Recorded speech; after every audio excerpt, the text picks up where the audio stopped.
So, I just put in a syllabus, copied and pasted it here. Okay. The key idea which we will look at is, we have started already introduction, we will talk about important variables, we have talked about it, and then we will talk about some case studies. Okay. That is the first part. Then we will start looking at descriptive statistics.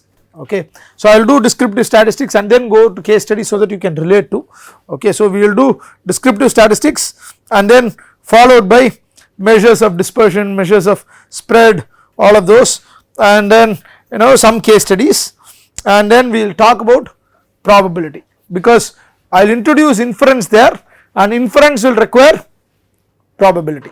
Okay. Descriptive statistics does not require any probability knowledge, but the moment you talk about inference, then you will require probability. So, we will start introducing probability, we will cover a bit of probability theory and then go on to hypothesis testing. So, we will go up to ANOVA, so hypothesis testing and then regression followed by ANOVA, and towards the end we will also learn about how to deal with things without having a model, that is called non-parametric approaches. So, many times the sample in the clinical study will be less to make much assumptions or to build any models, and that is when you want to look at some non-parametric tests, and that will be covered towards the end of the course.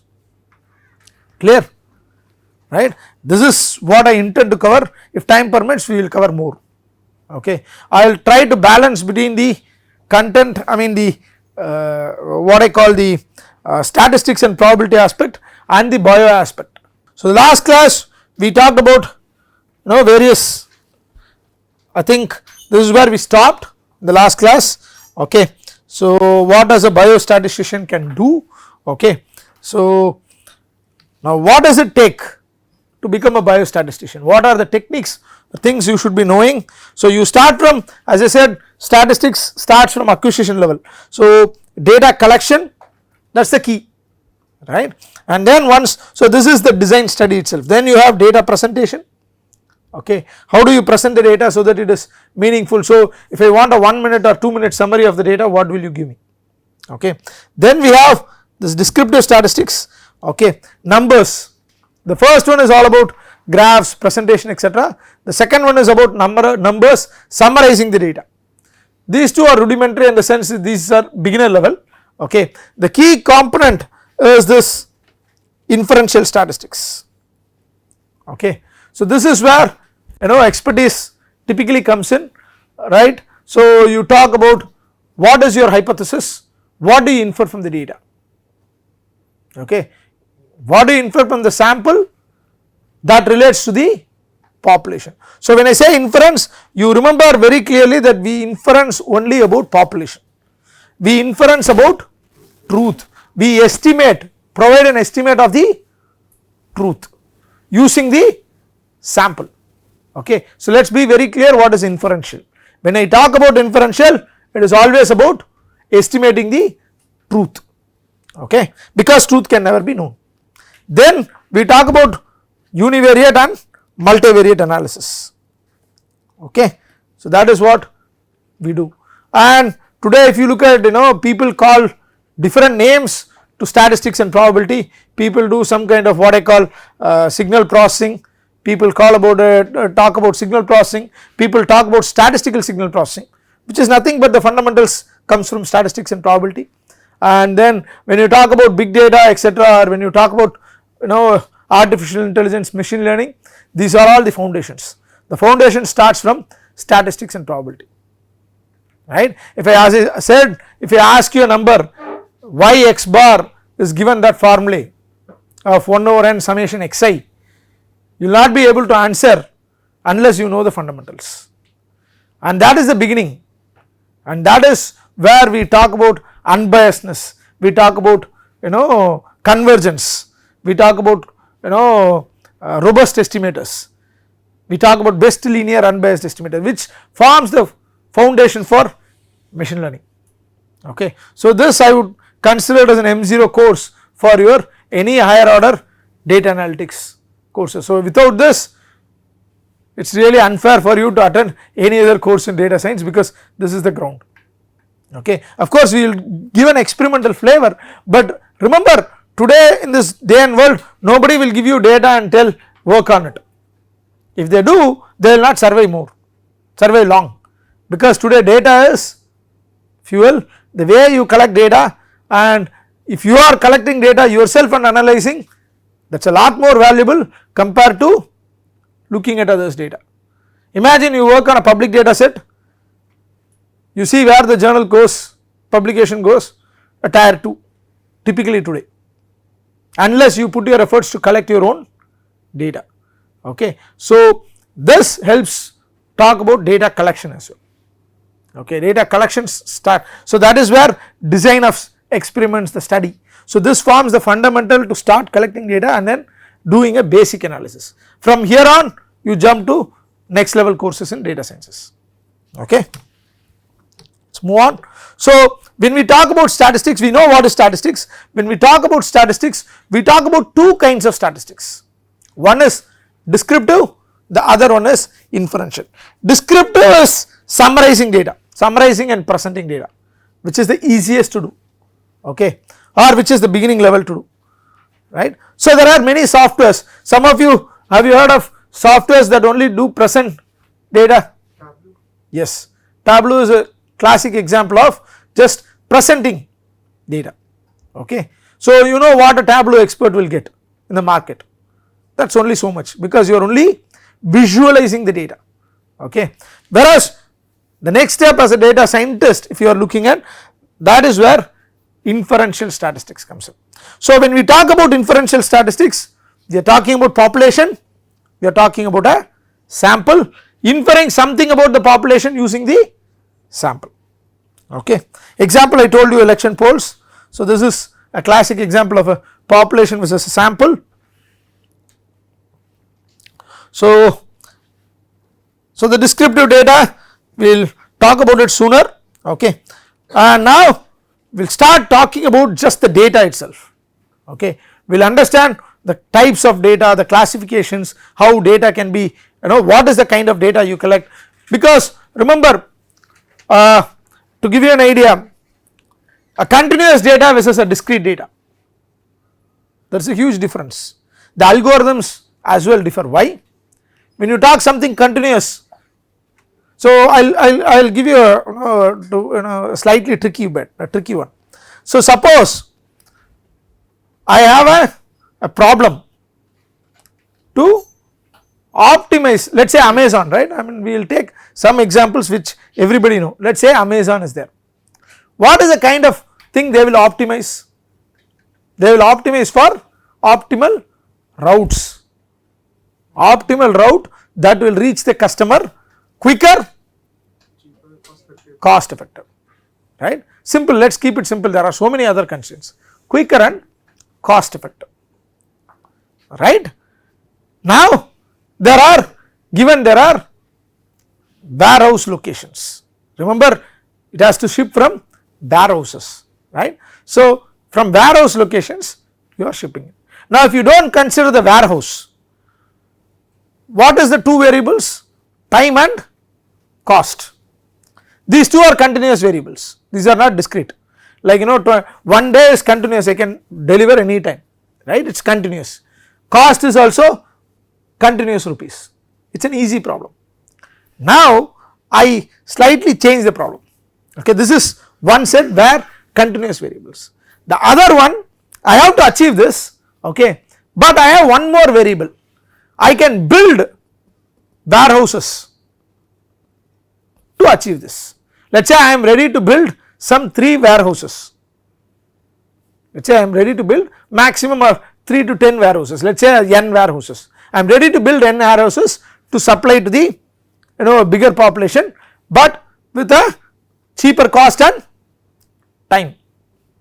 Now, is the first problem difficult or the second problem difficult?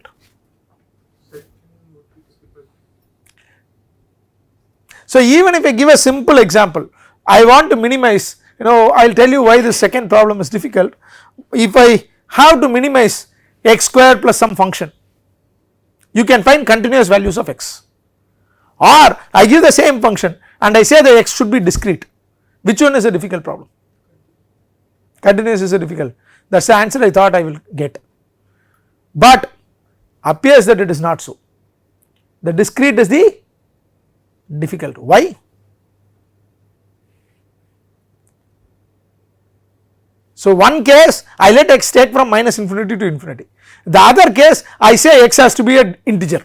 Which one is difficult? Huh? Why? In the first case the search space is infinity, I can differentiate and get any numerical value. In the second case I have to jump, the search space itself is now discrete, discontinuous or discrete. So I have to search for 1, 1.1 is not a solution, and then from 1 I have to jump to 2, I have to jump to 3. If I enumerate I will have infinity, whereas in our first case I have to solve only once. Here if I enumerate and solve I am going to do it infinite times.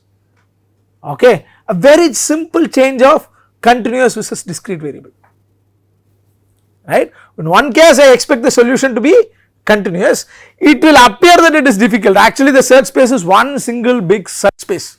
So I go search and then I find out.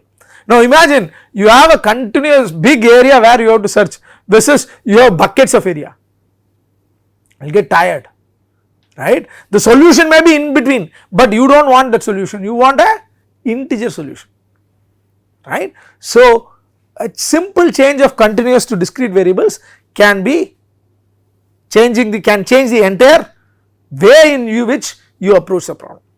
So that is why we start looking at the data itself, understand the nuances in the data, okay, and then the constraints.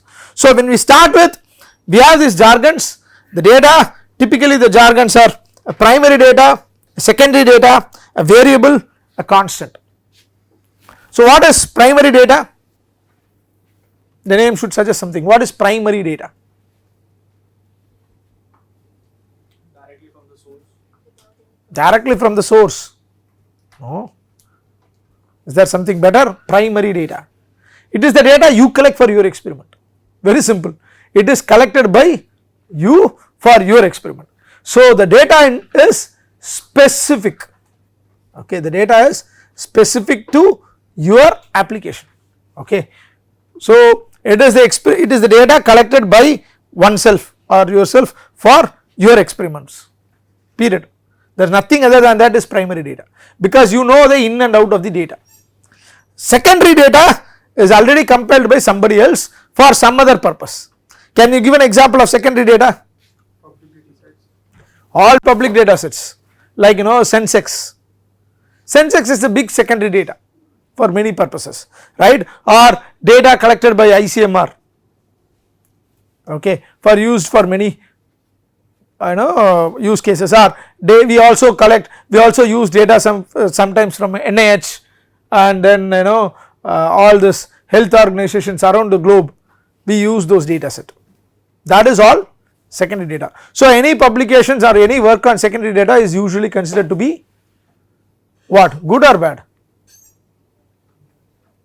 Good or best, or it is, it's okayish, because you have played with the secondary data which has its own constraints, which has its own limitations. Why? Because that secondary data is not collected for your purpose, it is for something else.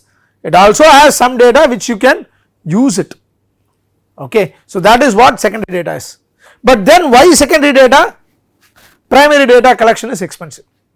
Data collection is expensive, okay. So we are collecting, so we wanted to, so you all know boxing, right. We have developed a system for boxing where we want to analyze boxers, how do they perform, whether they are punching well or whether how is their movement, whether utilizing the ring. There are so many parameters in boxing. Now one of the easiest thing is to do what? Take some YouTube videos, start analyzing them, okay. If we would have did that way, then our algorithm whatever we would have developed, and many companies today do it, but what we would have developed will be so little. Why? In a YouTube video it is 3 minutes, I just need to collect the data, the 3 minutes video is given to me, okay. Already they are boxing and they have given the data to me, I just need to analyze that particular video alone where it is clean, okay, and it is just 3 minutes. right. Now in reality what will happen if I go to a boxing court and do the same? You will put the camera will be on, when they turn it on it is on, not every moment they are going to fight. You will have so many unwanted videos, so you have to remove those. Okay, see how the algorithm itself starts changing. You have to remove those first unwanted videos, unwanted images, and then what do? And when they fight it will not be like a match where 3 people exactly will be standing, because match is very different, and you will get what? Hours of data. In YouTube they will give you 3 minutes, because a match is over they will go out, and then that is all, the video recording will stop, because somebody is holding a mobile and taking the video, or somebody is did all of this for you. Whereas when you do it in reality, make it to work, you will know that the video is long, so you have to take 4-hour video and cut it into 3 minutes video. So see, adds on to the baggage gets bigger and bigger, right. So the idea is, when you work with secondary data, not when you develop an algorithm for secondary data, it is okay, but it is not the best. It is typically expected to do with primary, but primary data is costly. We have spent more money on this. I could have taken without a 0 rupees, I could have taken a YouTube video. I spent multiple lakhs in getting this data, because camera, installations, going, fitting charges, right, somebody has to be there, monitor, collect the data, one person stationed there, all costs. That is the cost of doing primary data. Okay. So this is secondary I have given, as well as primary we know what it is. So some of the secondary data, vital statistics, that is from Sensex, hospital data, surveillance data, etc. Limitations, I have told you what are the limitations. When was it collected, how long, all of this you literally don't have a hold of the data, you have to just take it whatever is there. So some of the interesting problems with typically the secondary data is confounding effects. There might be many variables in your experiment and study, and they would have only played with few variables, right. So let us say, can you give an example of a confounding in real life? You understand what is the word confounding? Can you give an example of a simple example of a confounding? Like the data is taken from only one gender. No, give me an example, give me a practical example.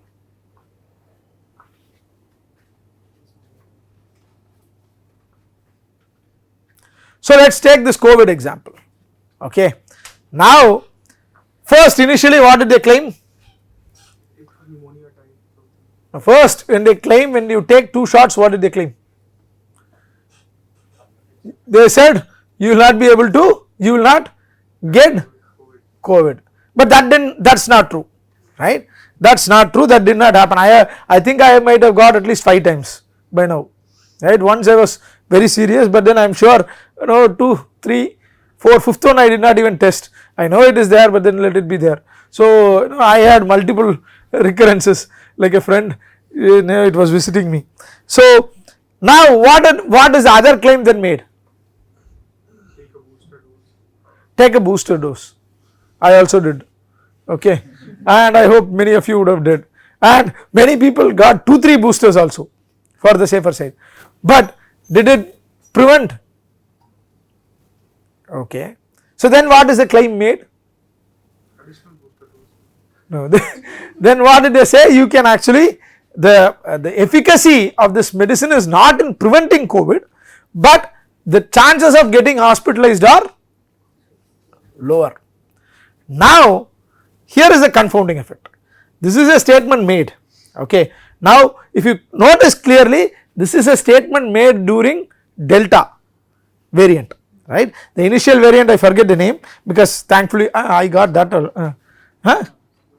I got the initial variant, but that time I tested, but then did not take much because I recovered quickly. Delta variant was the one which made me get hospitalized. Then after that there is this Omicron and other sub variants, right. So now Delta variant, they claimed that your chances of getting hospitalized is lower, right. Now Omicron variant came in.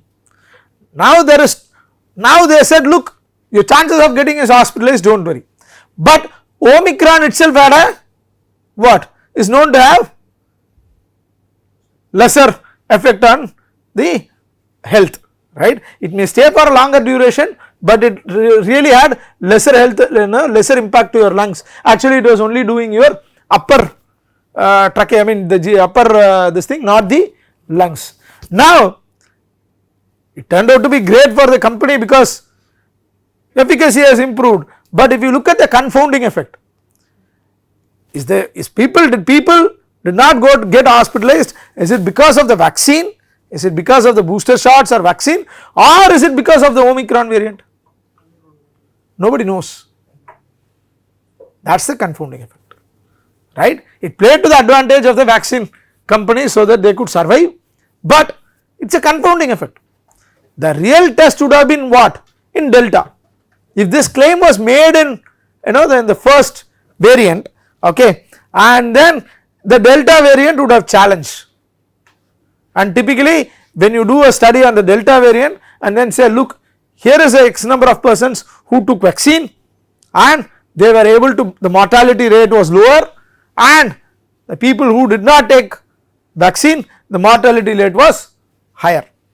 Of course that also has to be done with gender, age, etc., age groups, etc., because you cannot leave gender and you cannot leave age.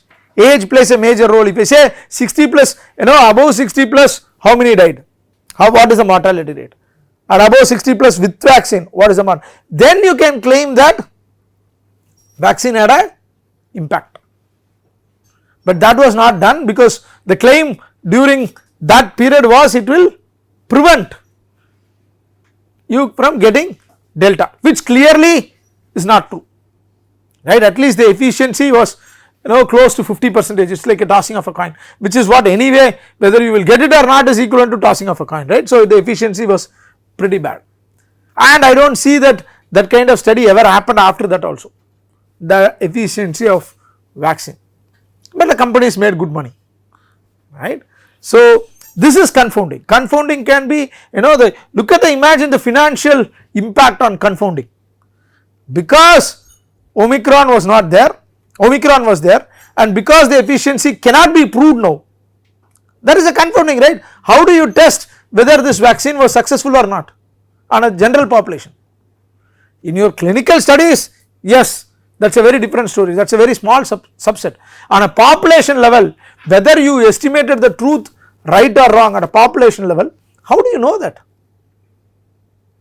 You have to administer the vaccine and go and do a post analysis, which is what usually done when you talk about polio, when you talk about other vaccines out there, when you talk about rabies, right. These are proven, okay, these are proven because the next time rabies, anybody who has who has gotten a animal bite can develop rabies, and how many of them developed without and how many of them developed with vaccine will tell me clearly the efficacy of the vaccine itself, and that is there, that data is there without confounding, but with COVID it is a confounded one. So now there is no chance that the claim what I made during Delta can ever be validated, because the next step was Omicron, whose variant was so small, I mean its impact was less in the health. So we do not know whether it is because of Omicron or because of vaccine. And one of the saving graces during Delta, the amount of vaccines people took, the percentage of population which took vaccine was lesser compared to during Omicron days, right. So typically the company will say, and it is also possible that one more confounding effect is, it is also possible that we would have developed crowd immunity, right. It is also possible that we would have developed crowd immunity, that we will not know whether it is crowd immunity, whether it is Omicron is not really a concern, or whether it is the effect of vaccine, period, over, right. If it was possible to do, then I would say strongly that whether I can recommend the vaccine or not recommend the vaccine. Now we do not have such a kind of study to actually say anything about it. Everybody took it because the world took it, period, right. So these are confounding problems, these are confounding issues which are really challenging problems, okay. Like sample selection, there itself bias can happen and confounding can affect. If I take all ages and do, I am actually confounding. Why? Because if you take samples for young people who have taken vaccine and adult people, I mean 60 plus who have not taken vaccine, and then compare their mortality rate, does it make sense? Not really. And with patients with history and without history, right, you have to follow that. Already somebody is diabetic and you have COVID, you know the effect, versus a healthy normal without a diabetic, right. So this confounding is predominant, and this confounding will be there when you have secondary data. When you have published using secondary data, your claims cannot be tall because your confounding effects are higher, okay.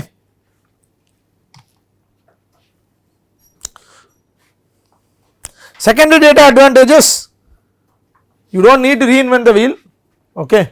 Cost is the biggest advantage.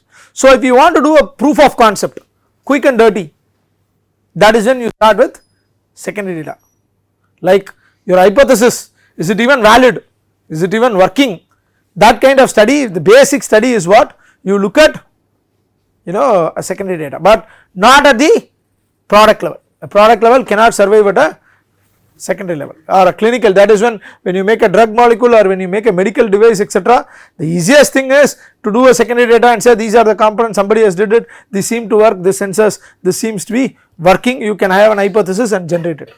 But the moment you start making it, taking to a next level, you start collecting your primary data, okay. Sometimes it may be very accurate, like regulatory bodies, people will have to disclose correct information, whereas to you they need not disclose the right information. So secondary data may be very accurate, it has a great exploratory value, that is the key word. For exploration you use secondary data, that is like formulating hypothesis to test, etc., because you have enough data, so you can test hypothesis using secondary data, but when you start developing your own, primary data becomes important. So primary data comes from typically from surveys, focus groups, questionnaires, personal interviews, all of this is subjective, it has to be kept in mind, these are all subjective. The last one is subjective. Again there is even in primary data there is a value affiliated to subjective data and objective data. Why? Subjective data is subjective, simple, I do not need to reveal the truth to you, there is no reason that mankind somebody will give you the truth just like that, why should they, okay. So secondary data, primary data itself, the subjective data has lesser value, like you ask questions, whether did you understand, what are you going to say, yes I have understood thoroughly, that is what you are going to reply. Whereas I evaluate on an exam and then start observing, then I will know the reality, that is subjective, right. Or when I start looking at your physiological parameters, let us say your ECG, eye tracking, blah blah blah, then what will happen, then I will get to know indirectly how loaded you are, right, are you cognitively here or sleeping, right. So if you go and ask a driver, a truck driver, or the typical example is either a truck driver or you go to an air traffic controller or you go to railways, loco pilots, if you ask the driver, he will not even open the mouth, he will say I am perfectly alright, because the number of hours he spends in the cabin is equal to the money, right, they are expected to spend certain amount of time, but the moment you start observing them, you will know how tired they are, right, especially in air traffic control. You have heard about air traffic controllers, ATC, right, ATC is one of the worst, because there is no given set schedule, you may be working, the ATC may be working in the night and next day morning, so they do not have a fixed schedule at all, and the number of hours they look at the screen is directly equals to the pay they get. So now who would want to leave the screen? They do not want to leave the screen, but misattend or no stress or fatigue, what can it result in? If an ATC is stressed, what will happen? Crashes. And do not underestimate that, because there are many near misses which are never reported to public. Okay, only when an accident happens you get to know. Near misses is an accident would have happened but somebody saved, or somebody was attentive to prevent that, not this guy but somebody else, or somehow it did not happen. That is never reported, that only they know. Okay, because I work with them, so only ATC people will know, you will never get to know. Now imagine, if he ask you, he will say questionnaires perfect, personal interview, yes I am alright. When you start doing your observational study, you will know that this guy is like next to sleepy. Why? Because it is the motive is very different, right? He has to be on the job to get earned. So why will you leave the earning, right? So that is where things are. So objective data is of higher value compared to subjective. Primary data limitations, of course the first thing is time and money, nothing else. Do you have the bandwidth, time and money to collect this data? If it is, then that is the best thing to go. Okay, time, money, and how do you administer this kind of, how do you structure this, your study so that you can do a large scale data acquisition. Okay, so I do not know to tell you the wealth of the primary data. You all know this walking patterns, right? Different people have different gait analysis is, it's a very, I am talking about something very interesting. Okay, so people have different gaits, different walking patterns, right? It is not about analysis. One company was just collecting this gait data using insoles or using their own shoes, they were collecting gait data, how walking data.